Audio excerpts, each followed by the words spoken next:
Polda Aceh melaksanakan tanaman 77 pohon mangrove secara serentak di seluruh kabupaten dan provinsi. Ini merupakan suatu langkah untuk membuat lingkungan lebih sehat dan daya tahan lingkungan lebih stabil. Karena diketahui bersama bahwa mangrove adalah habitat, dan juga mangrove adalah perlindungan, dan juga mangrove adalah sumber alam untuk menangkal abrasi maupun rob.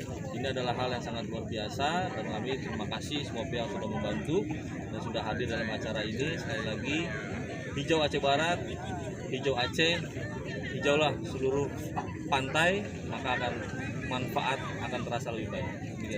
Itu di Aceh Barat ada berapa banyak pohon mangrove? Untuk Aceh Barat kita menanam 3.029 pohon mangrove yang akan kita tanam di berbagai tempat. Pada pagi ini simbolis ditanam di sini sekitar 300 pohon.